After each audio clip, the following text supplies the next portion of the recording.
हम लखनऊ में हैं, ये अवध क्षेत्र के अंतर्गत आता है। इसी में मर्यादा पुरुषोत्तम प्रभु श्री राम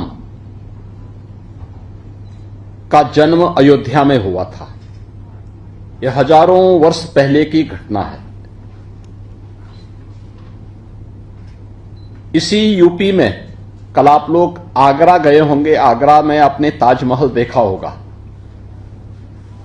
ताजमहल ये हमारे ब्रज क्षेत्र का पार्ट है। आप लोग आगरा मथुरा होते हुए आए हैं और मथुरा भगवान श्री कृष्ण की पावन जन्मभूमि भी है। लखनऊ के बाद कल आपको यहां से वाराणसी जाने का अवसर प्राप्त होगा। वर्ल्ड हेरिटेज साइट सारनाथ, जो भगवान बुद्ध की प्रथम दीक्षा यानी जहां उन्होंने पहला उपदेश दिया था, वहां जाने का अवसर प्राप्त होगा। वाराणसी दुनिया की प्राचीनतम नगरियों में से एक है।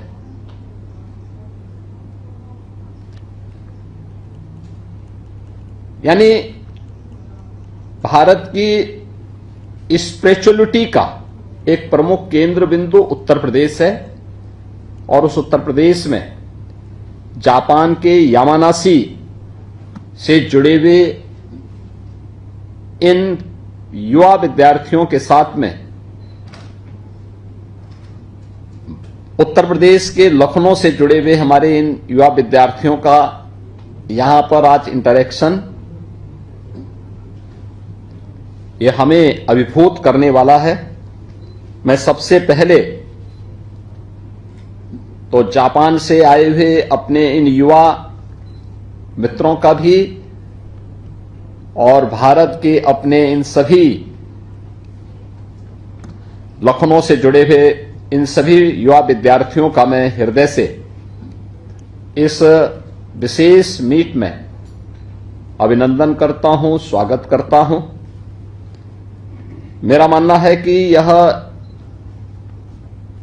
केवल छात्रों का मीट नहीं, यह दो संस्कृतियों का,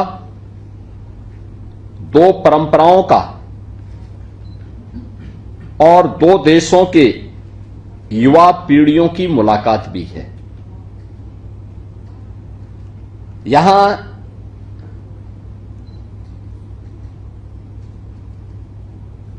भारत और जापान की युवा पीढ़ी बैठी हुई है। यानी अगर मैं कह सकता हूं कि यह भारत और जापान के जो प्राचीन सांस्कृतिक संबंध हैं और जो अगले वर्ष भारत और जापान के राजनयिक संबंधों के 75 वर्ष पूरे होने वाले हैं, उन संबंधों को और मजबूती प्रदान करने के फ्यूचर एम्बेसडर के रूप में यहां पर वहां की युवा पीढ़ी बैठी हुई है। स्वाभाविक रूप से एक और भारत की सबसे ज्यादा यंग वर्क फोर्स को रखने वाला उत्तर प्रदेश के बच्चे हैं और दूसरी ओर जापान, जो अपने टेक्नोलॉजी के लिए, अपने ट्रेडिशन के लिए, अपने कमिटमेंट के लिए जाना जाता है, वहां से जुड़े हुए बच्चे हैं। एक बच्चा लखनऊ के किसी गांव से आया है और दूसरा जापान के किसी गांव से।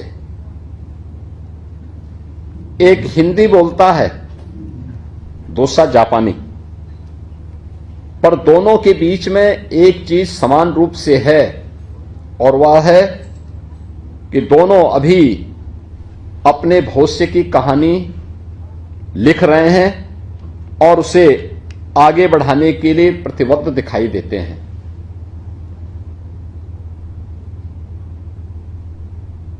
जापान से आए हुए जो हमारे युवा मित्र हैं, ये भारत की विविधता